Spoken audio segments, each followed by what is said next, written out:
In the U.S., April 15th is Tax Day, and April 16th is National Healthcare Decisions Day. That's inspired by the famous quote from Benjamin Franklin that nothing can be said to be certain except death and taxes. And yet, we spend much more time prepping our taxes than preparing for the care we want at the end of life. The vast majority of people say they want to die at home, surrounded by loved ones with dignity and comfort, but all too often that is not what happens. In New York State, folks are more likely to visit the emergency room, hospital, or a skilled nursing facility during the last year of life than in other parts of the country. At the same time, New York State has the lowest hospice utilization in the United States. Over the next hour, we're going to ask why and explore what options are available to have access to the quality of life and death that we say we want. To get started, we visited the intensive care unit at Saratoga Hospital to hear the perspective of their attending physician, Dr. Numan Rashid. Take a look. My name is Dr. Numan Rashid. I'm the intensive care unit doctor. I take care of the critically ill at Saratoga Hospital. When they're most sickest and most vulnerable, they're in the ICU for as long as they need. In the ICU, we have generally the rule of thirds. 1/3 are well coming into the ICU. They have a serious medical problem. Maybe they've had a major operation, and they go home without any deficits. And they go home to return to their normal quality of life, which is good. 1/3 come in critically ill, they'll receive treatment and they'll leave, but they'll leave with some long-term deficit. And 1/3 come in with multiple chronic medical issues and they never leave because they pass here. That's the seriousness of the ICU. And those last 1/3 that are so sick that they have a long ICU stay filled with lots of interventions and painful procedures, they oftentimes don't receive long-term benefit from those interventions, and they pass painfully in the intensive care unit, unfortunately. This is the hardest time to talk about end-of-life care when you're already sick. The best thing to do for you and your family is to have these hard conversations when you're feeling reasonably well at home. The kinds of conversations you need to have with your family are what to do when I cannot speak for myself because I'm so sick. How long do I want to be on mechanical ventilation or chemicals to push my heart? Do I want CPR or not? What are my personal wishes regarding goals of care? For myself personally, at the end of my life, or when faced with a serious medical issue, having seen what I've seen, I would say it depends on the illness that you're faced with. If it's pneumonia, for example, it can be treated. You should take it all the way. You should treat it as aggressively as possible. But when you have advanced age, you have multiple competing comorbidities, having a goals of care conversation is very important to draw limits to how long you should be on a mechanical ventilator. I certainly would not personally want to be on life support for more than a few days. I think at the end of life, you want to be somewhere where you're comfortable, you're at home, you're not surrounded by strangers or loud machines, invasive, painful interventions. You want to be at home with your family, with your own comfort, and die with dignity. To begin our discussion, I want to welcome Dr. Dev Roy, Chief Medical Officer, Medical Information Officer, and Vice President of Medical Affairs for Nathan Littauer Hospital and Nursing Home.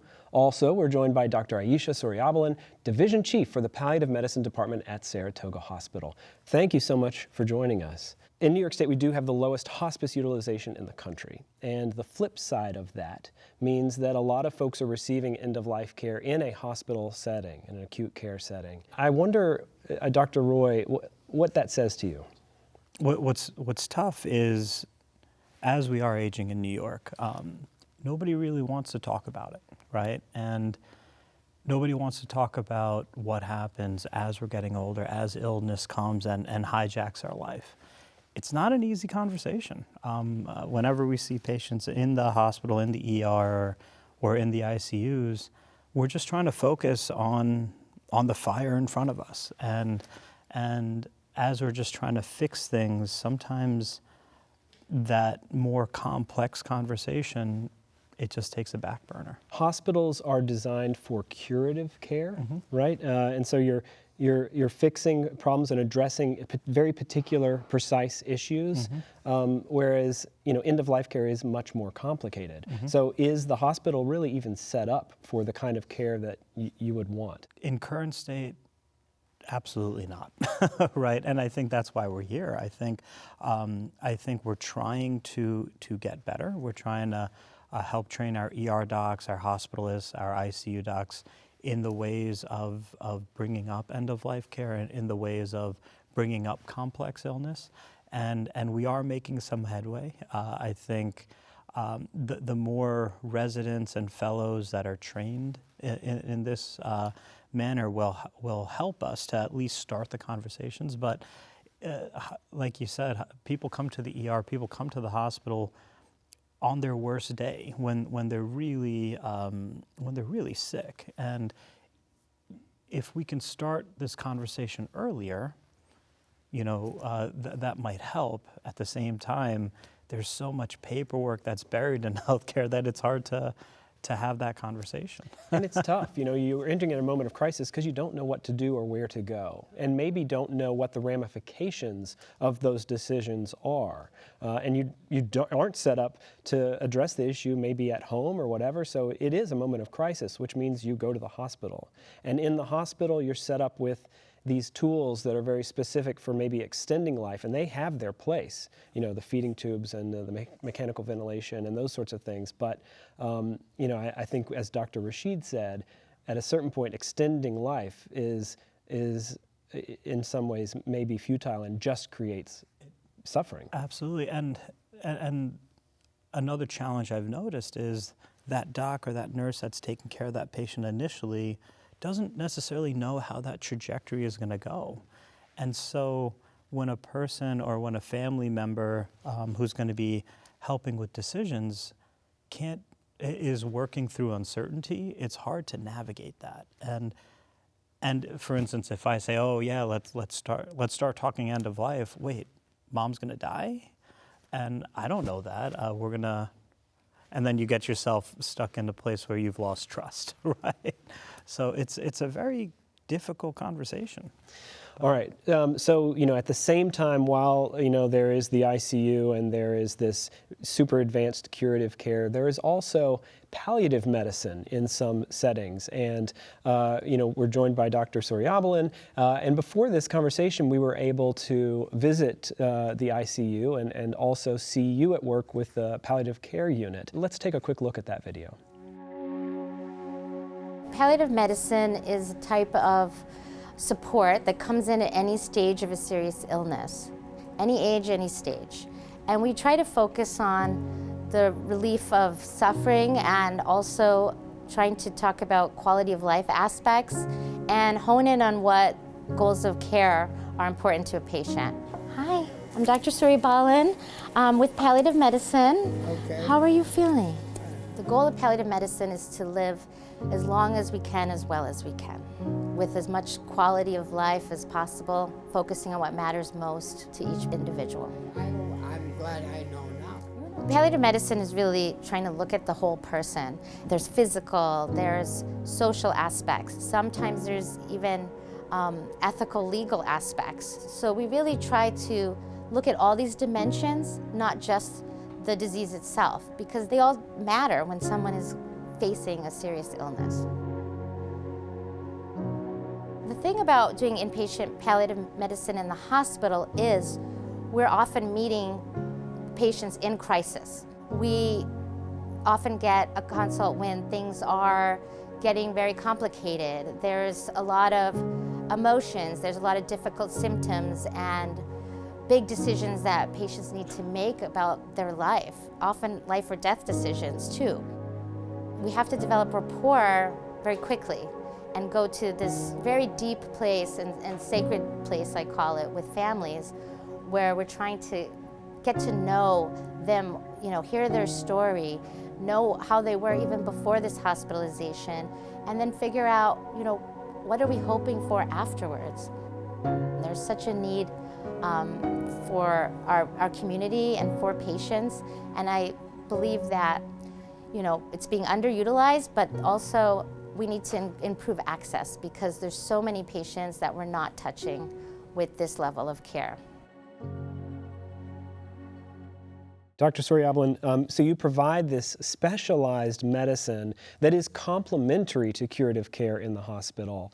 How familiar are people with palliative medicine when you meet them? So unfortunately, a lot of people misunderstand what palliative medicine is. So, and also it's not introduced sometimes properly, and that's something I'm working on continually with what I call the elevator speech. I actually had to do this yesterday. So, and it's a shift in culture and understanding. I have to start at the beginning of a family meeting often with really a definition of what we do, and oftentimes I have to differentiate palliative medicine from hospice as well. People, as we know, hospice is a care for end-of-life care when we're focusing purely on comfort measures. And when I'm coming in, we're sorting through the goals, people are receiving treatment. We're really there to go through everything, get to the bottom of what matters most for them, and help navigate a difficult hospitalization. Right. I mean, so palliative medicine, it happens at the same time. It can happen at the same time. So you aren't, giving up in terms of aggressive treatment if that's the course that you want to take. I mean, I'm kind of curious. What is your elevator speech? If you want to Sure, get elevator pitch, give it to us. And it changes a little every time, but the gist of it is, I'm here with palliative medicine. We are an extra layer of support at any phase of a serious illness. I know that you've gone through some difficult things right now, and I'm here to gather all that information so you can make the best decision for yourself. In the hospital setting, is that the place where palliative medicine should be placed? That's a good question, and ideally, these conversations should be happening in the community, in the outpatient setting. Unfortunately, I do understand that we are at a time where a lot of care is, primary care is really just very busy, and a lot of patients need, 15-minute slots? 15-minute slots, and, and some of this advanced care planning discussions, it's very difficult. And a lot of my colleagues that are in the outpatient setting, talk to me about this, that I wish I had more time to dive into that difficult conversation, but time constraints are real, and I think that's unsatisfying too for my colleagues on the outpatient side, unfortunately. Here we are in this studio and in comfortable chairs, and normally when people meet you, you've got the white coat on, and all of that, and there's a lot going on.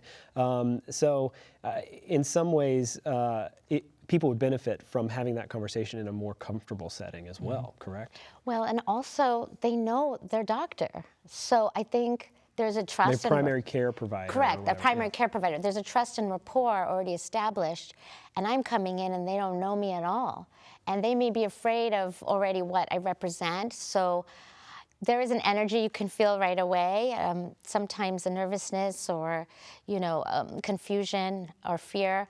And so I definitely try to read a room and take time, sit down, and start with, like I said, explaining, but also tell me a little bit about yourself. How are you feeling today before we jump into anything big?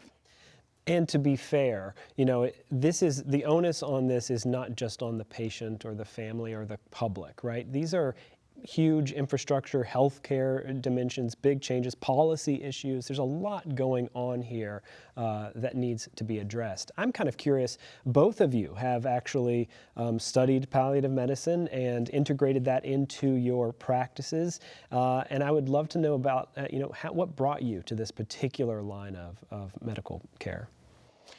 Well, I actually had an interest even in my residency. However, there was no palliative medicine fellowship in the area.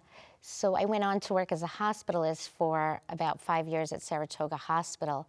There was a practice pathway program to get board certified at the time, so I pursued that. And I was able to start the program actually 11 years ago, so that was exciting. And it was, when I was a hospitalist, that's when I really saw the gaps and the need and the conversations, because unfortunately, it is a fragmented healthcare system, and we're meeting hospitalists for shifts, and sometimes those conversations don't continue in the way that they need to evolve. And again, it's a time constraint. The hospitalists have a lot of patients, and they're doing admissions and discharges. What is the role of a hospitalist? Just to clarify. Yes, so we're basically their primary doctor in an acute care setting, and often meeting the patients, for a first time. The primaries, they're not coming into the hospital anymore with the model we have set up. And, again, even they have time constraints. So it is difficult. So it was also through that need, and we went through a difficult family situation as well that was unexpected. And being on the other side of the healthcare system and really understanding that piece of not getting sometimes all the information or the honesty that we wanted. Understandably, even doctors want to maintain hope and don't want to disappoint patients, but it is a disservice. A lot of the times, some people want to plan, and they want to know, and you want to be at home. And, we were able to do that for my father-in-law, and I was pregnant with our second grandchild, and it was a beautiful death, as much as we didn't want him to go, and we felt that it was too early, and we weren't expecting it. And I'm sorry, I'm getting it. Yeah. So I just, that pivoted when they asked me to do palliative medicine, and I said, absolutely. Mm-hmm. No, it's a similar story. I think for me in residency, in residency we have to do a lot of hospital medicine, and so that conversation was just always very awkward. But since I was just curious and trying to get better at it, none of the other residents really wanted to do it, and so I'm like, okay, I'll do it. So that's how it initially started. Then during COVID, there weren't any other hospitalists, so I was in a hospital downstate in Montefiore, and it was one of those hospitals that kept getting wave after wave. And so I remember in the early times, I was one of those original COVID doctors. And so kind of thrust into navigating very difficult conversations early. And I had a colleague that did palliative care at that time, not in that hospital. And he said, hey, listen, life gets hijacked. All you're just trying to do is unhijack that plane and land it comfortably for the family. And I'm like, I could do that. I can be a pilot. I'll figure that out. But that's what got me into palliative care. I did want to add that, since that time we have expanded our service slowly and steadily. We were able to, I applied for a fellowship program, which, Dr. Roy was mentioning, that is what we need to train other people in this specialty. So we're very excited to have our first 2 fellows start this July, and this is something new to the area. So I'm hoping that will help.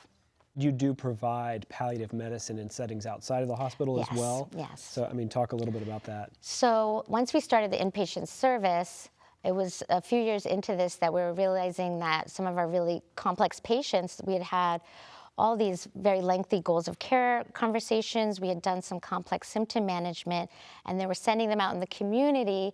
And again, the primary care doctors with limited time, it was hard for them to maybe delve into all of this. And even they appreciated so much that we had started some outpatient palliative medicine support. We have a unique program where our providers are even able to go to the home.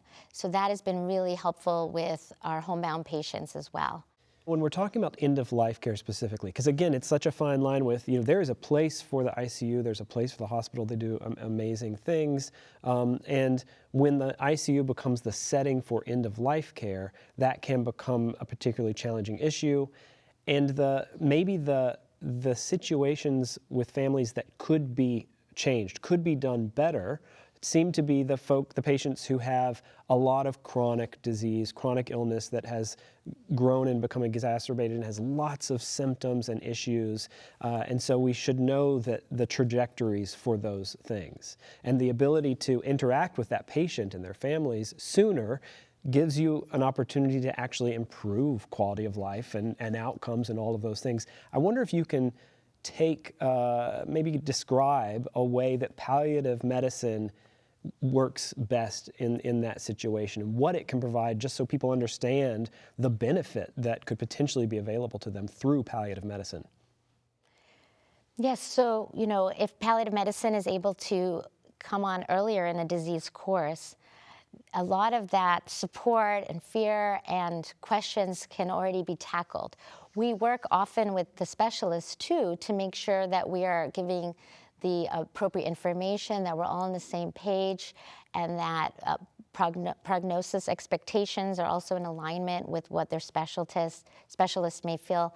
Oncology is a big piece as well. We are starting to have some embedded I'm starting to see some embedded oncology and palliative medicine models coming up out there. And it is, instead of calling in palliative medicine when things are not looking good, it takes away that stigma of, they're only calling them in because things aren't going the way that we hope. But there is a lot that can happen with symptom management, and when all the providers know one's goals, then we know what kind of conversations to continue. What palliative care really brings is, since we see these cases over and over again, since we can understand the patterns of that trajectory really well. So for instance, if I'm hearing that a person has come into the emergency room 2 or 3 times, okay, that's a flag. Or, hey, they had a stroke and now they're not eating as much. There's different things that we can hear in the history to be able to tell, okay, how much time do we have?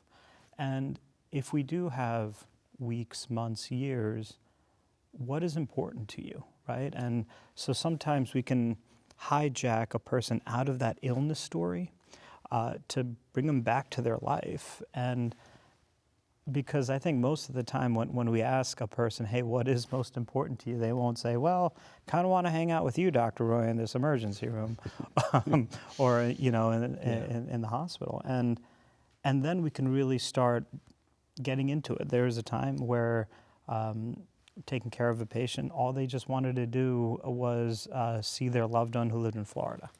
All right, well, how do we figure that out, right? And how can we help you to hit that goal?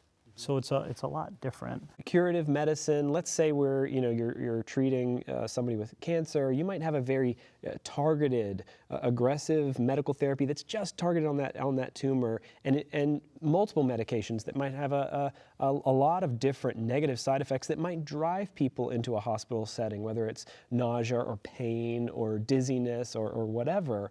So the palliative medicine service looks more at that holistic picture, right?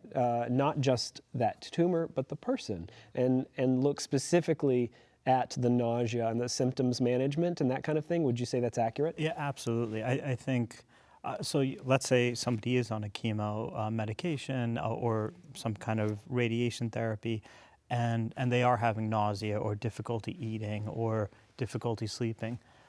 We're masters in understanding how to treat those symptoms, but I think more importantly, we're also going to bring that conversation back to you. So you're taking this medication, how do we make sure that you're also doing the things that are important to you? What events are coming up for you? What do you want to do, right? And just to take that focus away from that chemo drug. I remember taking care of a patient, and I'm sure this might resonate, where they had that notebook and everything was around trying to make it to this appointment, to that appointment, to this doctor, to that doctor.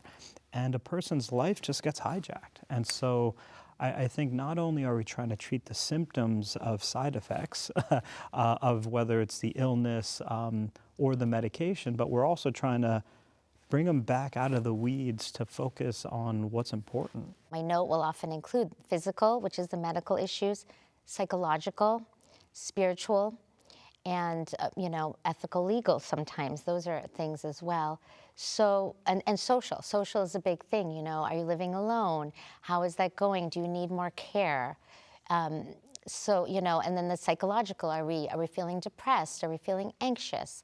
So there's so many pieces that somebody's worried about, financial pieces sometimes, getting affairs in order, and, we help with some of those things, signing a healthcare agent, formalizing their advance directives, referring to hospital social work if needed for more navigating in that aspect. So it is more than just their medical disease that people are worried about.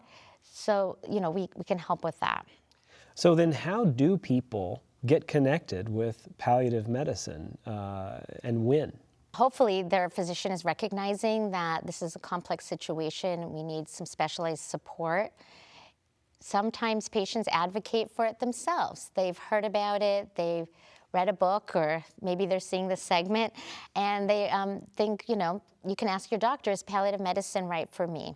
One of the other aspects of stigma around palliative medicine, I think back to our conversation at Saratoga Hospital where I had said palliative care, and you're like, I like to use medicine because people don't think of us as, medical specialists. And I was like, that makes sense because we so value in curative care the technological advancements, the scientific advancements, how much more specifically we can target things. The reality is that palliative medicine is also a specialty with innovation and research and all of those things tied to it. But it does appear that you have kind of an uphill battle when it comes to... Oh, yes. I mean, something that I hear sometimes is that they're on palliative now, and I have to correct that by saying, no, we are alongside with you. We're a consult service in the hospital, and just like any specialist, and we're providing specialized care. Ever since I've started practicing in palliative medicine, the stories that we hear is truly amazing. So I just love listening to a person's story. I love to learn from it. I love to grow from it, and so I think that's where palliative medicine really shines, because it's bringing back that human, right? It's bringing back that human in healthcare, and so that's why I love it. But. No, absolutely, and I feel that also a part of this is meeting people where they're at. So you really gauge how much someone is able to talk about, how far they want to go with the conversation. And I often ask permission also if we're going to start to talk about some heavier things. Well, we've explored curative and palliative medicine, and now we're going to turn to hospice, which provides specialized care for people with a life expectancy of 6 months or less. To provide an introduction to hospice care, we spoke to Dr. Melissa Bakar, Chief Medical Officer for the Community Hospice. Take a look. Most people, when they are surveyed, want to be at home at the end of their lives, and that's one of the things that hospice can help with.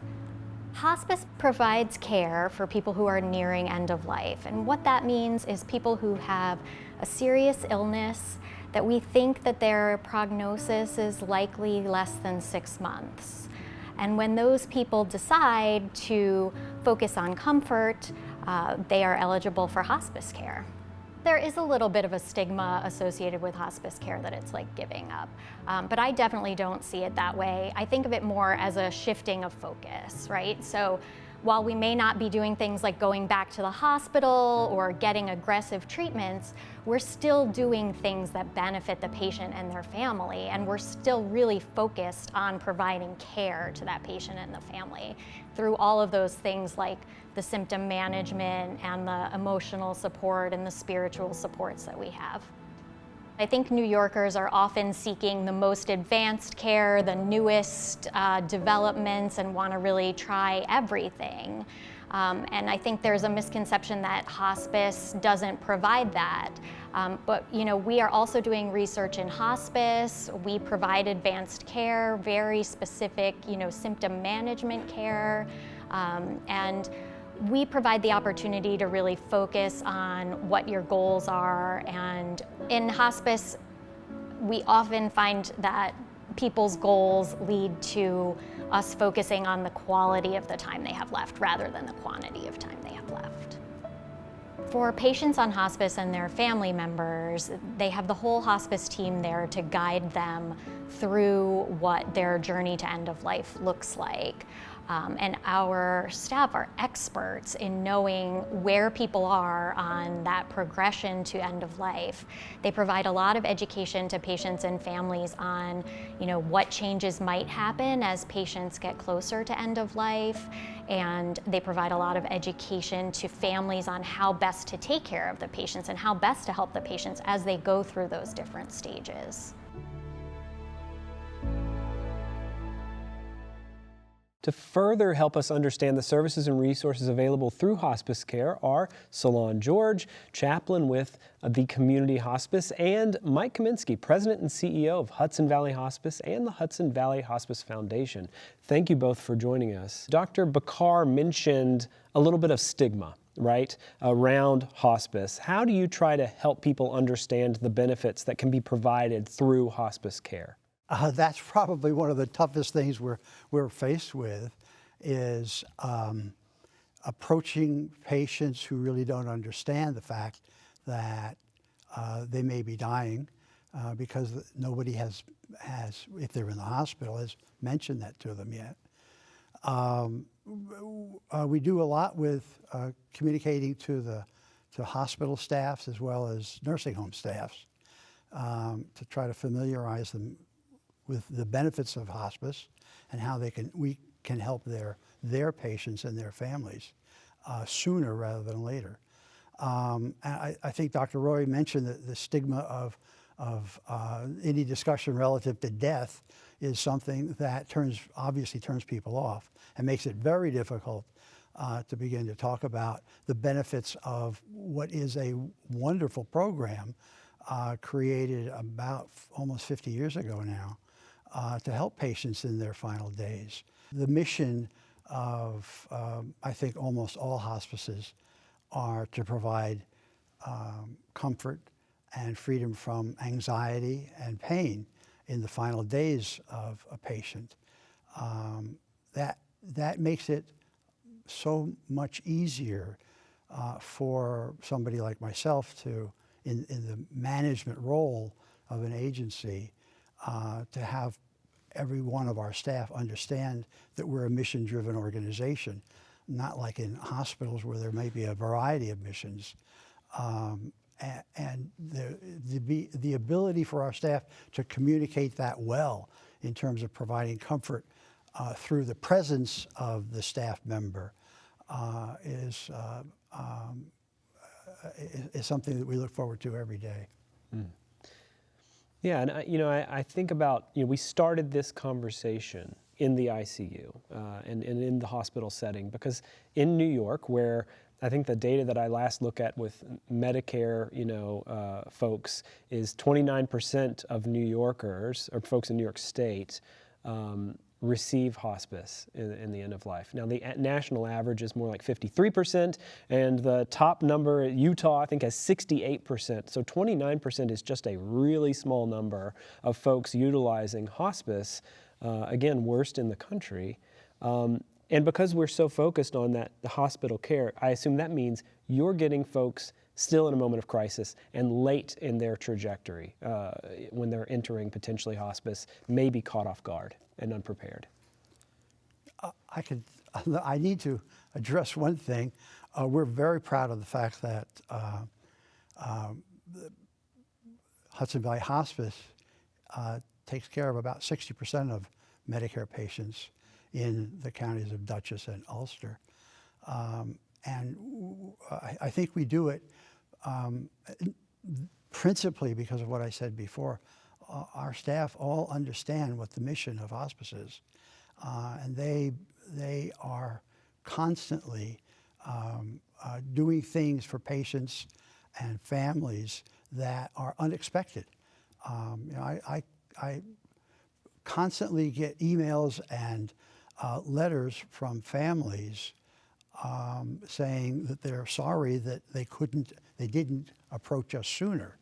Our average daily census is about 650 patients, and of those, most of them are only on for about 20 days on average. And we really would need to get to the point where there is less fear relative to a discussion about end of life and hospice and palliative care services, so that we can provide them with all the benefits that they're entitled to. Let's talk kind of broadly about those benefits, because it's not just hospice medicine, which might be symptom management or pain management, really specific care. It's also a host of other services. And Salon George, you're a chaplain with the community hospice. Talk a little bit about sort of the collective service that folks can access through hospice care. Absolutely. So hospice is a very holistic service. And I think part of the education as people come on our program, you mentioned sometimes they're caught off guard and they're coming to our program in crisis. So still trying to wrap their heads around the fact that they are on hospice. So a lot of our role, in addition to the nurses, the doctors, the chaplains, the social workers, we have other complementary type therapies in terms of massage therapy, volunteers, music therapy. So we have a whole host of things to help people grapple with their feelings, with their fears as they're coming on hospice, particularly for the chaplain role. And I think this is something that is often a barrier for chaplains getting into. So my role as a home care hospice chaplain, I'm working with people at home, a very intimate setting. I think there is a lot of resistance to welcoming a chaplain because there is a sense that it is a religious person, a pastor, that is coming to maybe try to convert them, and that is the furthest thing from the truth. So, chaplains are there to accompany, as with all of our other therapies and folks that work with us, we are accompanying a person and their families through the end-of-life journey, and it's really helping them to draw on their own strengths, draw on their whatever is meaning-making for them, really helping to help them utilize that as they walk this very difficult journey. You mentioned fears. There are a lot of fears, and look, having these emotions it's part of what it means to be human. So in a way, we can't suppress those fears, we can't not have them, but how can we still have them and be able to still walk this journey? And I think a big part of what we all do is to help each other. We're helping each other. The other thing that I think about is, we're not othering people because we're all on this journey. We will all die. And so being open with people, building rapport, it's a big part of what we do. There are choices, there are options for how we choose to die. There are these benefits and resources through hospice that can provide people, in some ways, the kind of death that they say they want. We're just not set up as a society or a culture or with a healthcare to help people understand that path, I guess, in some ways. I have even trouble understanding, when I heard that New York was 50th in the nation, I'm like, well, why? We have the best healthcare system maybe in the world in some cases. We have these very advanced, sites. There's other places that are dealing with rural issues. They are maybe doing better in hospice utilization than we are. So picking apart this, it's challenging. I think the whole hospice industry, so to speak, in New York State is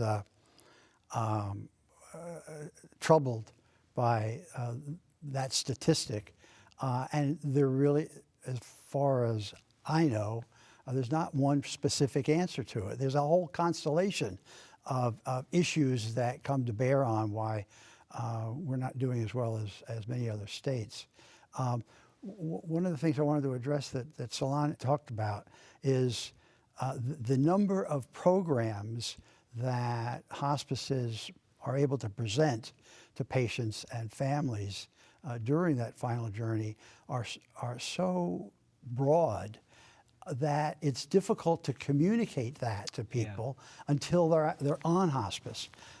And even then, I've been told many times by families that within the first week of a patient being on hospice, there might be 10 different visits from 10 different specialists and clinicians to visit, and it's almost overwhelming, which we obviously have to do something about as well.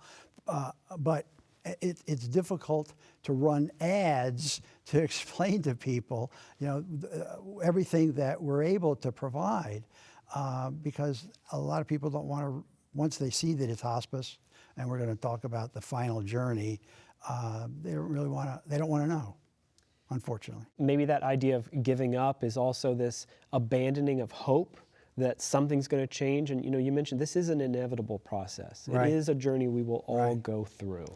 Yeah. So the conversation needs to be, the hope is really to provide the best quality of life for you, for that which you are left with. But again, that enters into, what do you mean that I'm left with? The final journey, but I'm not dying. You're walking people through, I think like what you said, you're walking people through that grieving process. There is maybe, feeling like I'm going to have to change my notion of what hope looks like. Yes. Feeling like I'm going to have to accept this. But if you have the time to be able to do that, then you get to have these really meaningful conversations. Exactly right. That's exactly right. For people who come on hospice, I would say earlier, as you mentioned, oftentimes we have people coming on, and maybe in a way, and I will say frankly, I was surprised to learn that we are 50th in the nation. It's not something I even ever thought of, but as Dr. Bakar, I think, mentioned, I think people in New York know that there are so many options, advanced options. So I think that in a way almost plays against us in terms of being able to help people, make that shift. So I think that's a part of it. And then also, I think if we're able to help people reframe what hope means, what giving up means, kind of reframe the idea that this is not giving up. It's a shift of focus, as Dr. Bakar, I think, mentioned, a shift of focus of, again, what is most important to me. So at a certain stage of my life, these things were important to me. At this stage, it's not giving up, it's just refocusing. This is most important to me. And so I think if we're allowed, if we have the benefit and the privilege of having somebody come on our program early enough, we have time, and oftentimes and again, because I'm in home care, it is a privilege to be able to build rapport in someone's home where they're already comfortable. And sometimes it takes a few weeks to help people really move from that mindset of emergency, of overwhelm, to really settling into this new phase of life. And it does take time. It takes maybe a few conversations for people to actually trust me, to trust us, to then have the deeper meaning conversations. So it doesn't happen right away. And sometimes I think that's what we miss out on when we wait too long. Of course, if we have folks coming on late, we do our best to help them at that moment. But I really wish and I hope that through these efforts that maybe more people might consider ways to help themselves be more at peace at the end of life. And maybe that's by asking, their healthcare providers, like, how do you get access to hospice? How do you become eligible for it, I suppose? It's not a simple answer. When I first started at hospice, I had meetings with a number of the hospitals that we have contracts with who wanted us to tell them what it is that makes a patient eligible for hospice. And the chief medical officer that was with me refused to do that because you can't. You have to, each patient is an individual with individual conditions and symptoms that have to be looked at as an individual, not as some a case book or a textbook that says with this, then that. Mm-hmm. So, I'm thinking back to our previous segment where you've got this curative care and you've got palliative care, and those can happen at the same time. Palliative care being focused on comfort and quality of life, but not necessarily with the reality of your end of life care. Palliative care is not end of life care. Hospice is end-of-life care. It's meant to help you during that time. And that shift to hospice does mean that you're typically giving up a curative form of treatment, and you're focusing specifically on quality of life. I know from personal experience that I've seen friends who have gone onto hospice, and their quality of life has improved so much that because of removing, winnowing down some of those medications they're on, focusing on treating those side effects, that they actually went back off of hospice and went back on and off for a period of like 2 years. So I mean, that's, in some cases, when it is early and appropriate, you may improve someone's quality of life to a point where they, they graduate from the service without passing. Right. Well, we've had patients on for years, and we've had patients that are on for 6 or 8 months and are discharged, and then come back on in another year. And there are a number of hospices that have complex care programs where they're able to provide treatments that would ordinarily be considered curative, but because of the nature of the condition of the patient, can be considered palliative, a temporary type of thing that the hospice has to pay for itself. And most patients would not know that until they're unfortunately, until they're on hospice.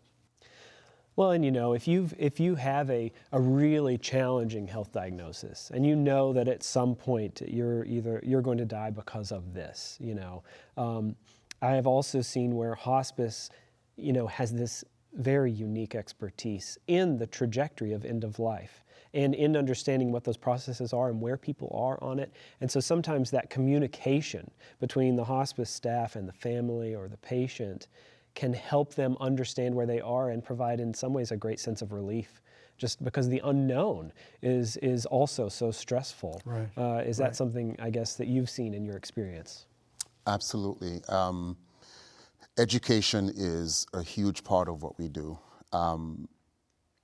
We cannot make anyone do anything, obviously. And so the best we can do is to educate families, the patients and their families. The families are very important because families in many ways make their care possible, especially in the home setting.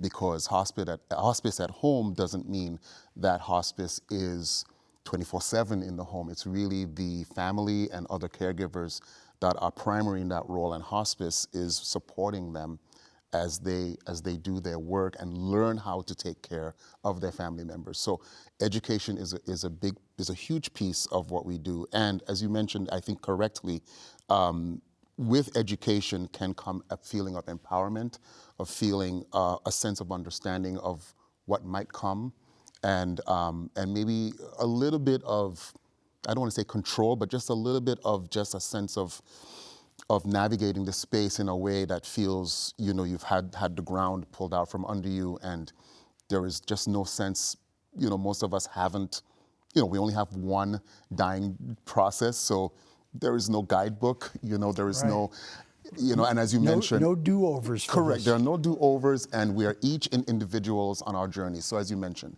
So each journey is different, and so we walk alongside, we educate. It's very tailored to that person's situation. There isn't no grand a checklist that after X happens, Y happens. It's very individualized, and we each do individualized care plans to help meet the needs of the patients. In a way, you're helping people prepare, right? You're doing this advanced care planning in a way. Maybe you're helping them get their documents all set up. You're helping understand what their goals and wishes are. You're helping to mitigate the need to go back to the hospital, perhaps. Yes. So talk through that specific process, and what are the things that people need to know and to do in order to prepare and have the kind of death that they say, that the patient, the family says they want. Advanced care planning is obviously very important to explain to families that you really do need to think about healthcare proxies, a MOLST. Describe what a MOLST is. It's a New York State Department of Health document, correct? Yeah, medical orders for life-sustaining treatment, where the patient with the help of a physician generally, because a physician has to sign it, explains in writing what types of treatments that they don't want at the end stages of their life and what they do want. So it helps a healthcare proxy, that person that a patient has selected to make decisions for them. It helps it relieves the healthcare proxy of having to think that the decision that they're going to make may not be the right decision for the patient. And then these feelings of guilt, are introduced later on without having a MOLST or a directive on, what the patient wants in later life. And none of them require a lawyer.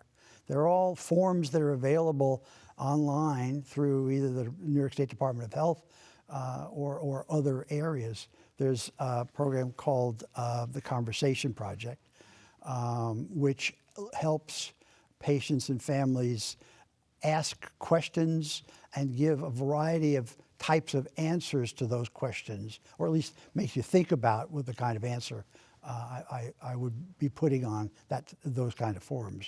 What kind of guidance do you give people in helping them understand the utility of these forms? When do you need these forms? How often do you change them? Those sorts of things.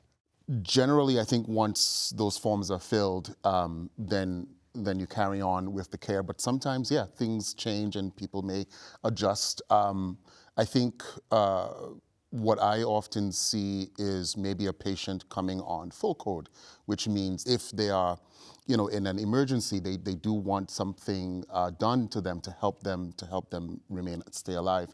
I think it might be surprising to some folks to know that those people can come on hospice. They are allowed to be on hospice. Right. And so maybe part of the conversation as things go along, as they receive more education, that perhaps they might want to shift to DNR because of how some of these measures can actually cause more harm, especially for a fragile body. I think there's not much understanding broadly what these things can mean. But again, at the end of the day, it's that person's right.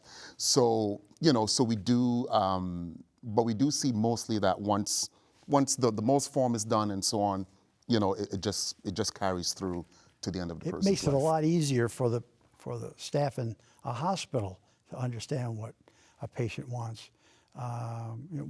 Patient goes into the emergency room, has a form. It makes it easier for the staff to know exactly what's going on with that patient. Often in the beginning process, one of the great services that our social workers can provide is helping families navigate through the paperwork, understanding what it means, educating them so that they can work through these forms and documents. It's the first time that they're thinking about this in any meaningful way, and it's all jarring with everything else that they're facing. Right. In this conversation where we're talking about how to plan for the kind of quality of life that you want at the end of life and the kind of death that you want, and being able to make that possible, a crucial part of that is filling out those advanced directives, that MOLST form for the state of New York, having perhaps a living will, those sorts of things.